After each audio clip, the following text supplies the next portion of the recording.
Hi,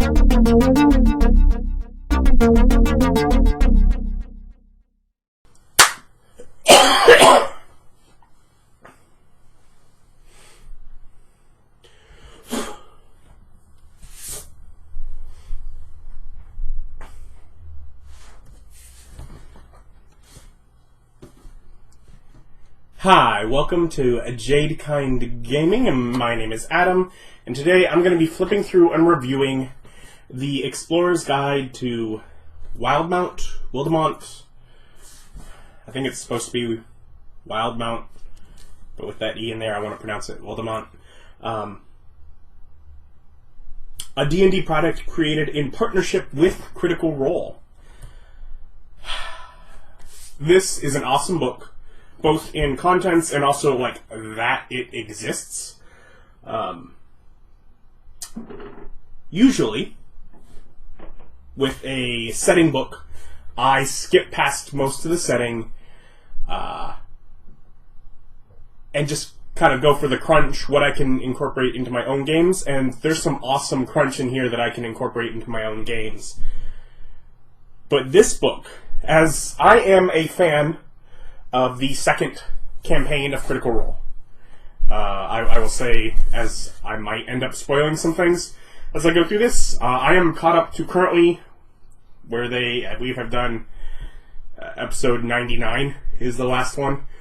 And so things might be spoiled as I go through this, because this book, in addition to being awesome just for rules and stuff, and also I guess if you want to run in the world, it's also an awesome companion if you just want to learn more about the world as you're watching their story.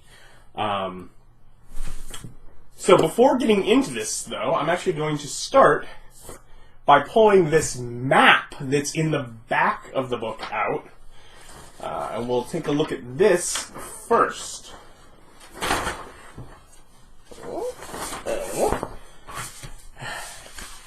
This is a map of the continent of Wildemount. This is awesome. Both as, you know, something to have during your game, something to have pulled out as you read through the actual book, which is kind of why I'm like, let's look at this first. Like, I recommend, if you're going through, especially like the sections on the world, pull out the map first. You have to kind of fold the perforations, be careful, get it pulled out, and have it available as you're reading about details of the world so you can reference more easily, okay, so that's there, and that's relative to, because things are connected. But yeah, it's also great to have while watching the show to figure out, you know, where they're traveling as they're going from place to place. So there is a map, a poster map on the back, in the back of the book. The back of the map is blank. But yeah, so you can definitely start with that. Because that is awesome, and there'll be parts of the map throughout the book, but there's one copy of it that's shrunk down real small, otherwise it's just sections of it. This is very good for being able to get a good glimpse of how everything relates to everything else. I've loved it. But after looking at that, we will go into the book itself, which, of course, has the Bright Queen, King Dwendal, and a Luxon beacon on the cover. Our symbol is the actual Critical Role symbol, which is even added on the spine. And welcome to Wildemount. Of course, we begin with our basic setting introduction, covering the different nations. There's that little bitty map that I told you about. It's the only time inside the book that you see everything like relevant to each other, and it even has some of the bottom cut off and not all the labels on there. So you'll definitely want this while you're looking through things. Anyways, it goes into sort of what's in here, the themes for the setting, war, and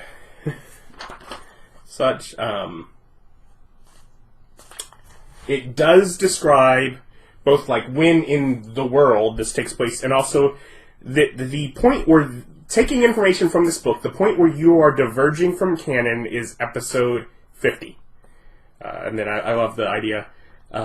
It's okay. Look at it another way. By creating your own Wildemount adventures, you are boldly creating your own canon from which all the events of Critical Role diverge from into myth and rumor. It's like, no, don't worry about it. Yours is the real story. We're just playing another D&D game. Who's to say ours isn't the one that's the rumors and yours is the real canon? Really. But yeah, so that's just as far as someone that follows the show, good to know.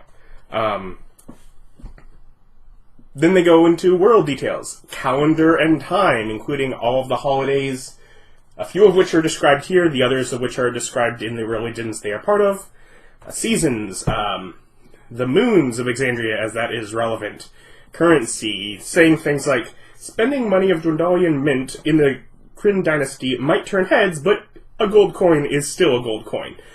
That detail is very relevant, as I've definitely, when watching the show, wondered about that. It's like, no one's too upset about that. Languages, basically saying all the languages in the player's handbook, and these ones.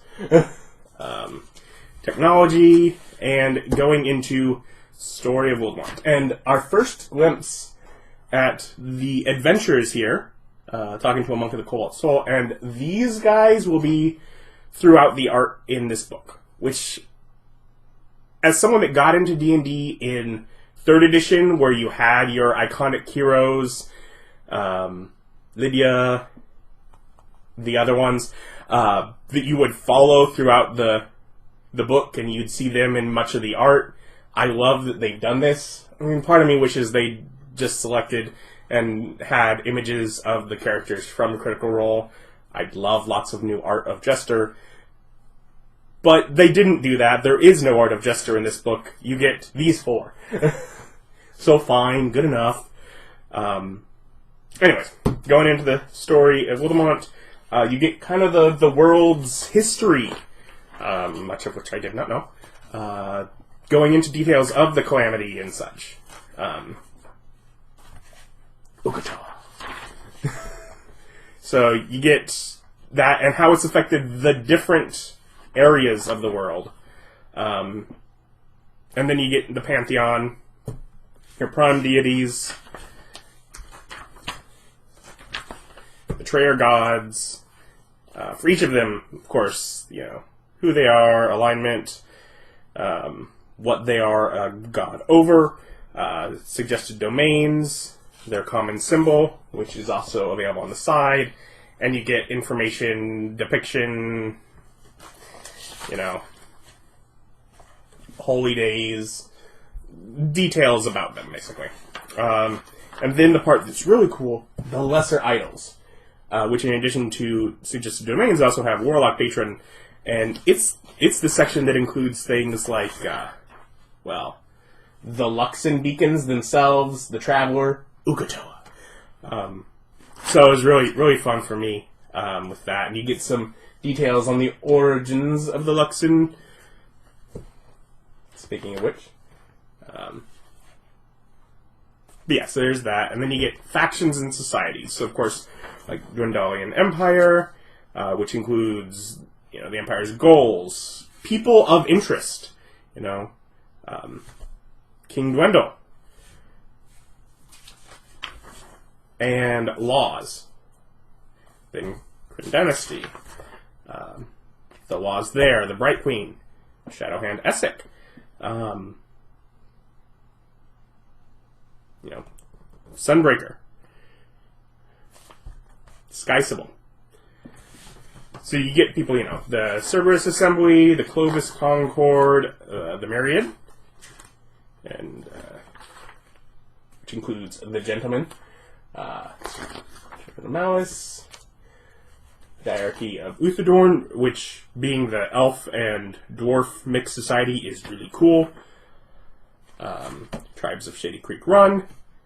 Again, any of these that have, you know, many of these have the sections where they list the laws, Others just figures of interest, goals, relationships. There are symbols here.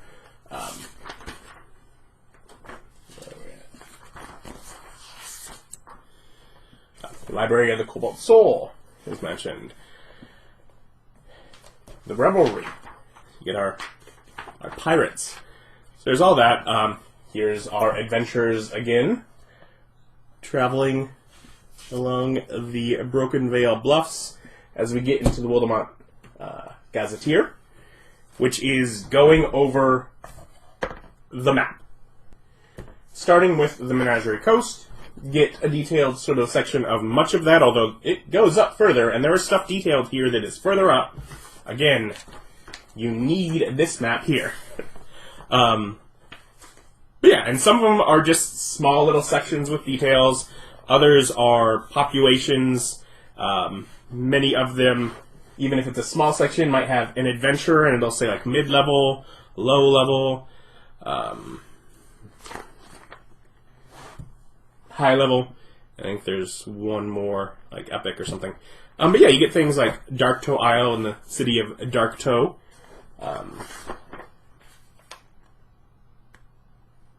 The Diver's Grave.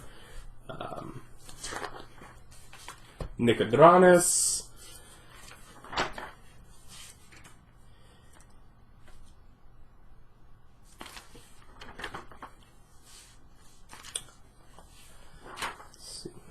Pallid Grove, which is relevant when we get to races, of course. We got Port de Mali, which includes a map.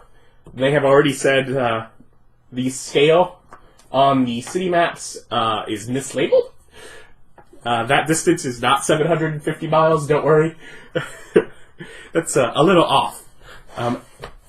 Skyships, which I gather were more relevant in their first campaign than this one, but as this is the place where there is a dock for skyships, they do mention them there. Yeah, just kind of going over different areas. And I get to the Marrow Valley, which is the southern part of the Dwendalian Empire. Took me a while to just get my head around that. But you get Allfield. And different areas. Felderwind. Hopperduke. Which I love this art of Hopperduke where you have the lower Hopperduke with like the manufacturing all this down in shadow, and then upper Hopperduke all lit up with all the fireworks. Beautiful.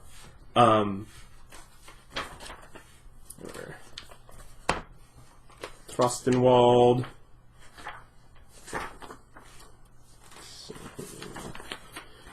Zadash. And we'll go over some things with it. Because each city, as it shows up, shows the population,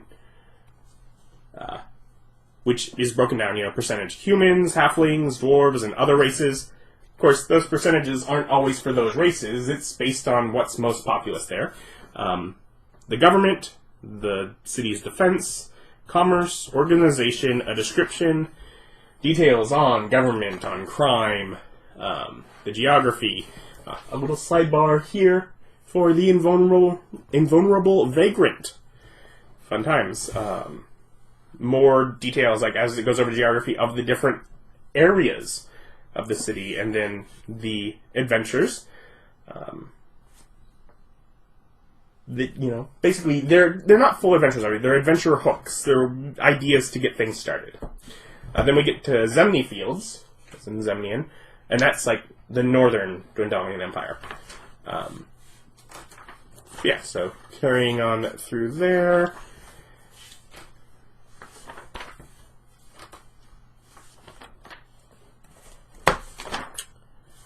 There are some very lovely bits of art throughout here, I guess, as I zoom past. Ruxentrim is there. I get the sanatorium. Oh, I did recall one other thing, and obviously it's silly, but when we went over Morta, I forgot to mention.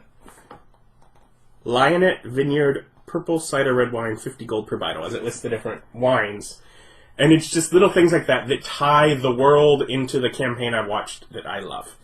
And also, if, say, you're running your own game in the setting, allow little teases and hints for fans of the show to easily be inserted without directly relating to that story. Just hearing that name is obviously relevant. We get to the Graying Wildlands, which has a few different kind of flavors within it. We get the Savalier Wood and Shady Creek Run. So there's that kind of population, and then we also get Uthadern. So, because clearly that region is kind of divided. We get Esselcross, which are the kind of weird islands north of the Graying Wildlands, which we've only just have hinted at, recently, that perhaps the Mighty Nein might have an adventure hook to go up there. But they kind of give, here are actual, encounter charts for the area. This region is treated a bit differently because it is a little more loose. This is definitely an area, you as a game master can play around with more. The different islands, and the Aor crash site, which basically it's the crash of one of the Age of Arcanum cities, and it's the reason people go up there is to try and get artifacts and stuff, and it's just a weird area because of all the effects that magic has had on the area. And sort of just explaining some of the areas around there. Then we get to the Wastes of Xhorhas. We get our City of Beasts, which I think very cool to see visualized. And as a quick look, the population here, 41% Goblinoids, 32% Gnolls, 10% Dark Elves, 17% other races. Broken down very differently, as there are very different races there. Bazozan,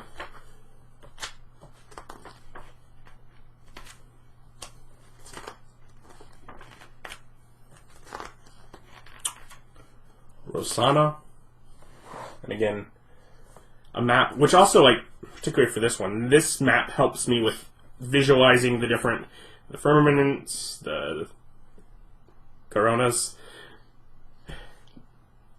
where the Lucid Bastion is. I'm looking on there. No, I guess there wouldn't be a giant tree if it's set at episode 50. Alright.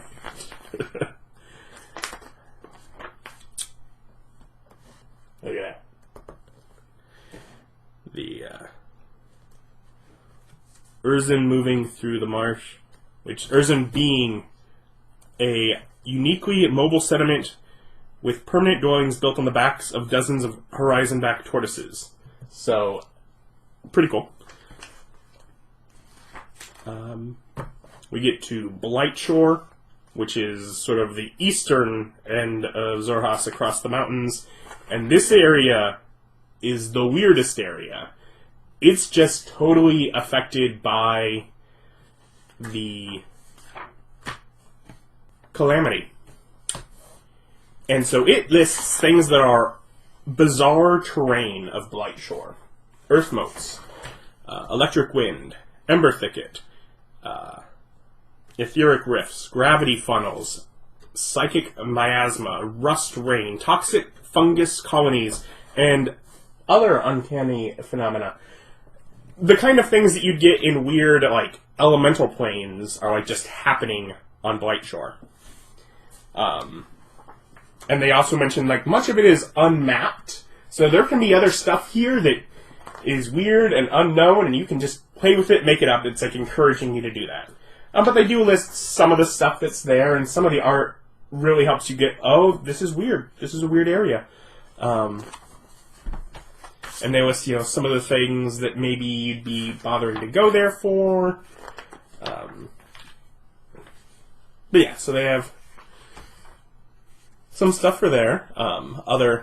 Couple of our adventures, in just seeing them in different art styles is is interesting. And then you get Distant Lands of Exandria, which mention, amongst other things, Taldore, where they do mention, within Iman, the governing oligarchy known as the Council of Taldore maintains law and order across the many territories of the Republic, but they don't mention who's on the council. So if you're hoping to find that in the book, it's not there. So you know. Getting to Chapter 4. Character options. So this is where I would usually really delve into the book. This first section, on most campaign books, on like most setting books, I'd be like, whatever. That's 160 pages wasted. Not on this one, because I've loved the show. I've loved delving into that as well. Character options is great. Starting with races. And I love it. Most of them are reprints, and I love it. But for races, even if there's not more details, dwarves, dwarves in the Gwendalian Empire, dwarves on the Menagerie Coast, dwarves in Xhorhas. The major settled areas, here are details of the race in those areas. And you get that for basically all the races. Elves do feature Powwood Elves, which I mentioned in the Powwood Groves, which have wisdom, advantage on investigation and insight, and some spells, light cantrip, and eventually sleep and invisibility. Interesting. And then we get Sea Elves, which I believe are a reprint. Going to Halflings. Halflings get a new subrace that is very much a wild, sort of woodland-based halfling. Details on humans. Aarakocra are reprinted. Which is great, as I believe they have only been in the print-on-demand book from, is that Elemental Evil? Aasimar are reprinted in full, which is awesome, that they would dedicate that much space to it. Like, they're really sticking to the idea that you should only need the core books plus one. So, core books and this book should let you run what, play this setting. I love that they've reprinted them for that. It also means if you don't have all the books, there's a lot easier places to find them.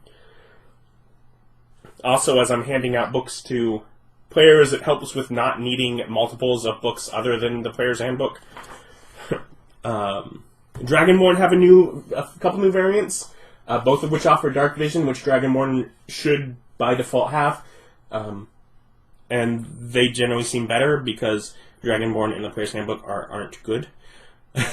I actually like the Radanite version, which, in addition to Dark Vision, they get Con instead of, I believe it's Charisma, and they don't have their Resistance, which, whatever, and they get a Vengeful Assault. When you take damage from a creature in range of a weapon you are wielding, so if you're wielding a ranged weapon, you can use your reaction to make an attack with the weapon against that creature once per short rest.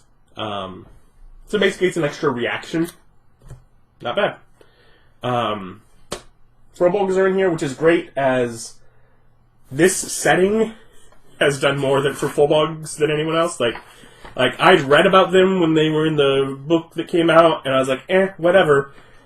I took notice of them through Critical Role. So they're reprinted. Genasi are reprinted, which is great, as there's, our Mighty Nein has a light tie to some water Genasi, so it's great to have them in here. Also, I believe they've also... I guess they were both in the print-on-demand supplement as well as the actual published adventure, but they haven't been in just a normal setting or splat book kind of thing. So you get those. Info on gnomes. Goblinkin are reprinted here. Bugbears, goblins, and hobgoblins. There was a little sidebar on why some of them are evil. Goliaths are reprinted here. Info on half-elves. Kenku are reprinted here. Info on orcs and half-orcs, which includes a reprint of orcs, specifically the orcs from Eberron, which are better than the orcs in... Oh, I'm trying to remember what they were in. Forget whatever the first book that had it. I want to say Volos, but I'm not positive. Anyways, the better version that feels more like a player race. Reprint of Tabaxi, which is an awesome race. Bit of info just on Halflings, and a first time Turtles have been in print as the Extra Life PDF file that they were first presented in, I believe is the only way that they've ever been available. And that is only PDF, so this is the first time they're actually in print, which is awesome, because I like to have a physical book when I'm playing at the table. So yeah, awesome races.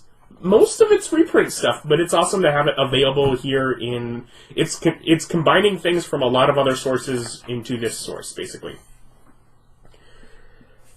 There are rules for Hollow One, which is basically a few extra stats that you give someone either to let them start as someone who has already died, or to let a character continue their story after they've died.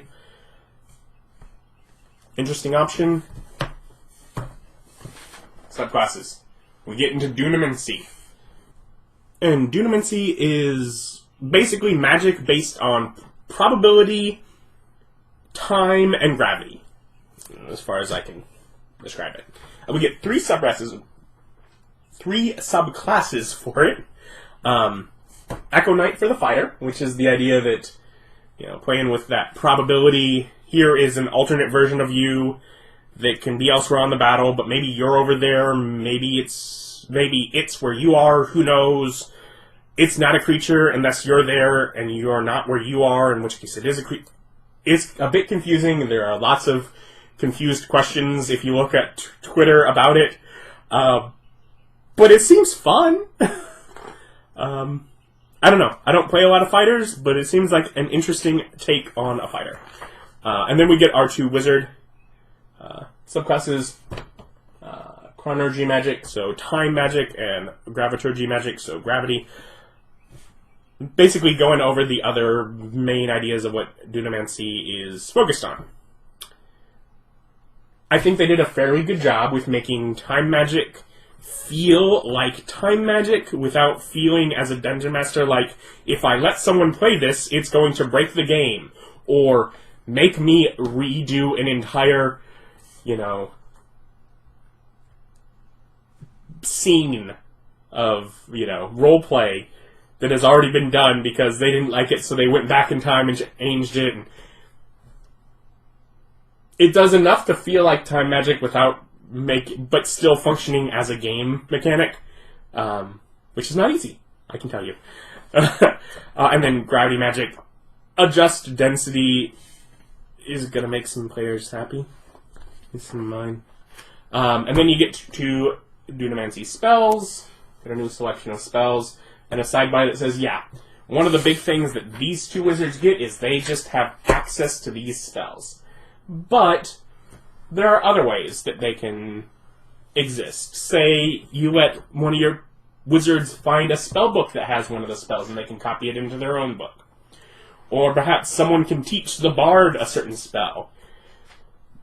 They're not necessarily tied to a class, although as written, they're only available to those wizards. There are other options for, you know, the idea of letting other people get them. It kind of encourages you to. And there are several of them. Go over a few. Fortune's Favor and Gift of Alacrity are both ones we know from Caleb. So they're both, of course, there. Immovable Object is basically Immovable Rod's spell.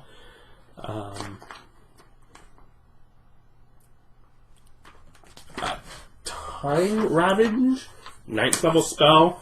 In addition to dealing a ton of damage, also, on a failed save, the target ages to the point where it has only 30 days left before it dies of old age. However old it was gonna live to, it has 30 days left. Save a Wish or Greater Restoration cast at 9th level.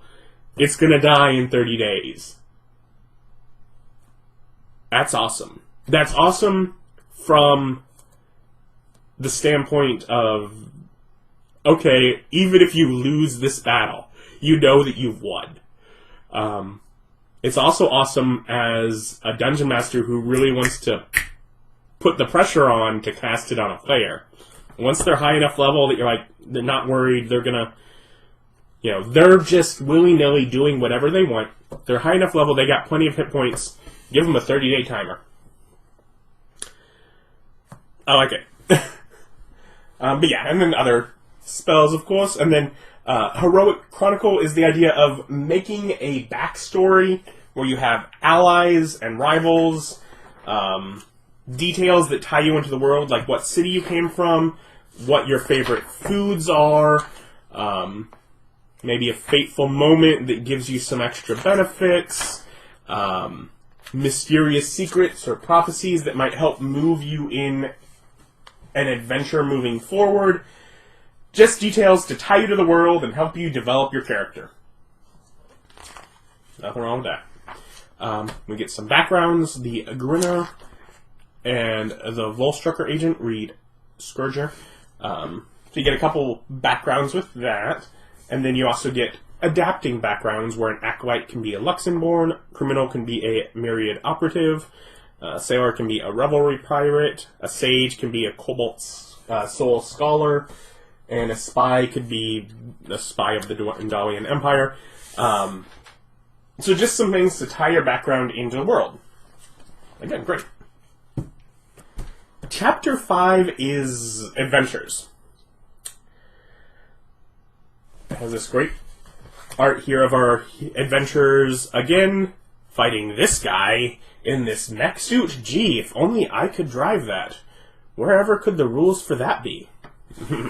I really skimmed the adventures section. It sounds like they're adventures to get players to 3rd level. So it's the first 2 levels, I guess, that you're actually playing in them. There are 4 of them. Tide of Retribution presents a threat to the village of Palmaflora in the Menagerie Coast. Dangerous Designs is the tale of political intrigue set in the city of Humperduke in the Dwendalian Empire. Frozen Sick takes characters on a perilous journey to the far reaches of the biting north. And Unwelcome Spirits is a glimpse of the wonders and terrors that dominate Zoras. So it's giving you the idea of the 4 main regions. Here are adventures to get you started in each of them. And I mean, there are certainly maps that can be useful, ships and such.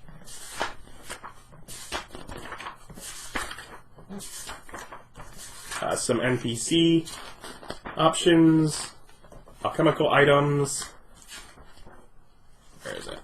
And a vehicle. There's that mech. Of course, you will need a book that has vehicle rules, as those are not in this book. As is, it of course functions just fine as an enemy. But if you want your players to be able to hop in a mech and use it as a vehicle, then you need one of the books that has those. Otherwise, continuing through adventure, occasional maps, yada yada yada. 4 adventures. Oh look, there's a map of the Bonevale Martians, Zorhas.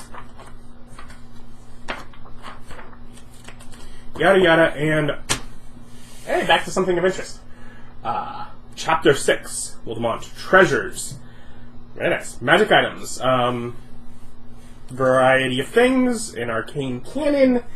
Seems kind of like something that might be in a Happy Fun Ball that has buttons for different types of arcane shots. Just, perhaps. We get a Dispelling Stone, which of course you don't want to throw into an anti-magic field. Dust of Deliciousness could have uses. We get stats for a Luxon Beacon. Wonderful, it basically does what we know it does, but nice to have it actually in there. On the Potion of Possibility, that basically is what was being made from it.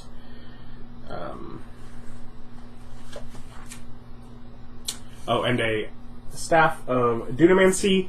Just one way to add Dunamancy spells to a campaign where you're not otherwise giving those. Then we get Vestiges of Divergence, which is the idea of legendary items that start out dormant and less powerful and get more powerful as the player goes on their quest. And there's a number of them, different types. From a key, so wondrous item, or such, or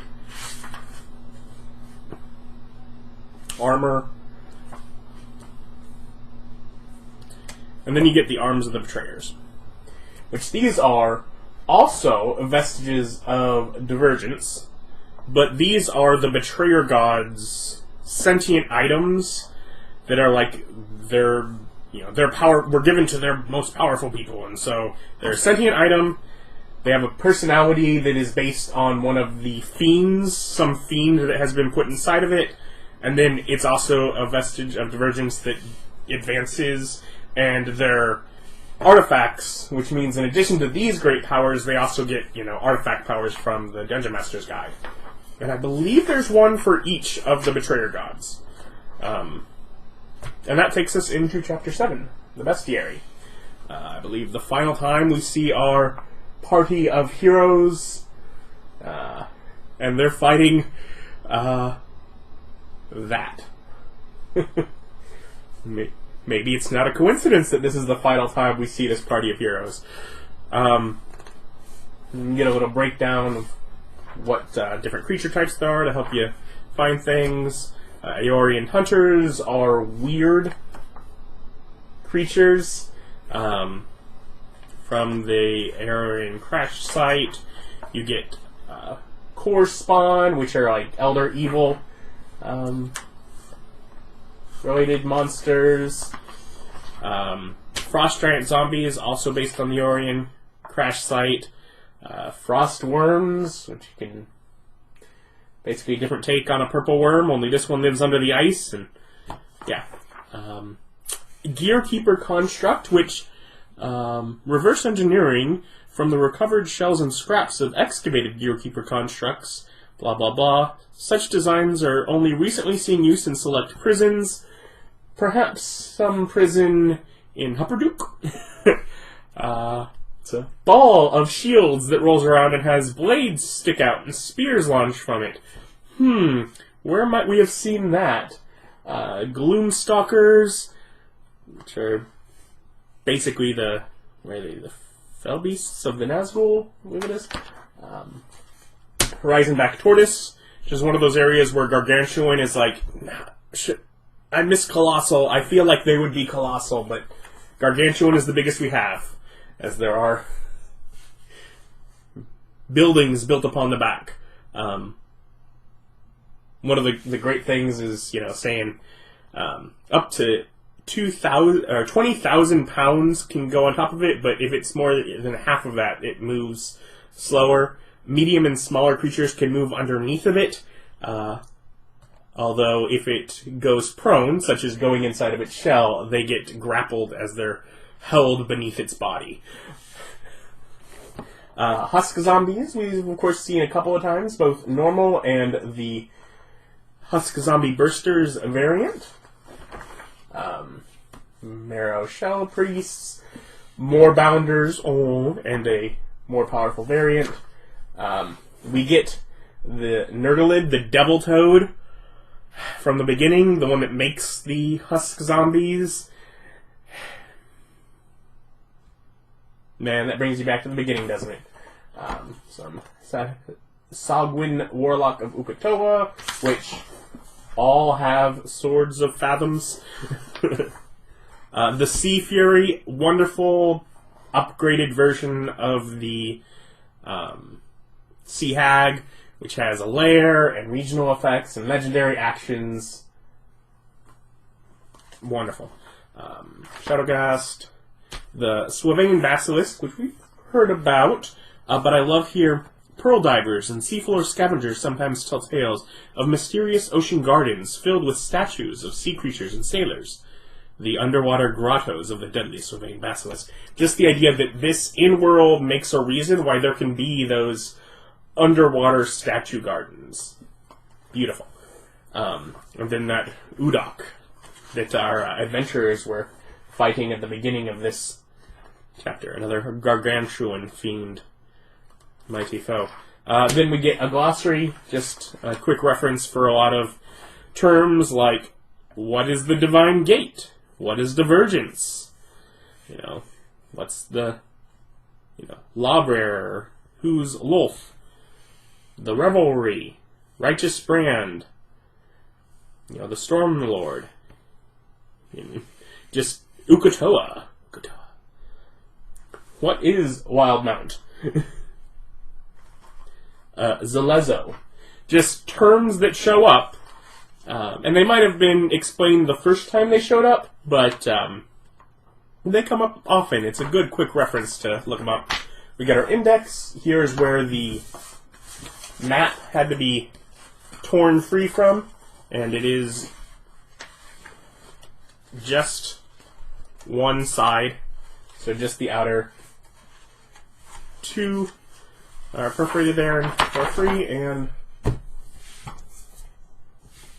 do you want to do this?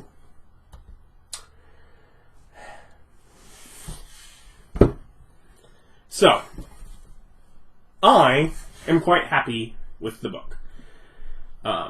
Both as something I can probably get some use out of, some monsters, maybe some magic items, new reference for races, including a few new races, but mostly just a new reference for them. The subclasses and spells for Dunamancy are a great way to add a different feel, more, not quite sci-fi, but definitely a little more, grounded version of magic. A version of magic that feels different can definitely be a quick thing that you can just add in. Even if you give the lore behind it a different feel, it doesn't have to be based on these lucks and beacons and discovering things through that. It could just be an up-and-coming study of, as new magics are being developed, to make it feel like the world is currently, it's not just old magic that, Mordenkainen had created or Bigby came up with, or whatever it was long ago. It can almost just be used as a way to feel like, no, there are new spells being developed now. You can even use it as a list of spells that, say you have a wizard in your party that likes the idea of doing spellcraft, of working on making new spells. But you don't want to go through the process of having to actually craft new spells, because that's balance and you're concerned about all that. You can let this be a guide of, here, can this be the flavor that your character's going for? Over time, you can spend your downtime doing research and testing, and slowly, basically, you have your character be the one that comes up with these spells. There are a variety of different ways, but basically it gives a compact flavor of magic that just sort of gets added to the game. So you can come up with a variety of different uses for it. All of that, great fun, using your world. Plus, it has the setting from the show. And I like the show. Ultimately, you can definitely, like it says, you can pick up from the timeline where the Mighty Nein story is at episode 50 and diverge and, make your, forge your own canon and send players out in the world. And you know what? If ever I'm trying to introduce a new player who's a fan of Critical Role but never actually played D&D themselves, I might do that. Because this could be a great way where they're not learning, they feel like they know the world a bit, they're comfortable with that, they're just worrying about actually playing the game that they've watched. It can be a great way to introduce a new player for that. Otherwise, I'm probably not going to run in his world. It's great. It's brilliant. It's inspiring. It inspires me more with the way that I build my own worlds, because that's what I find to be fun. I Dungeon Master because I love to build a new world. I love it. But it does have all the details on the world in there so much. And it's great fun to look through.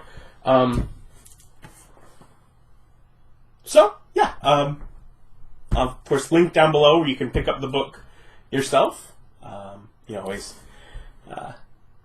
check with your friendly local gaming store if you have one available. Thank you for watching. Of course, like, comment, subscribe, all that YouTube stuff that helps me out. Thank you very much. Thank you for watching. Bye.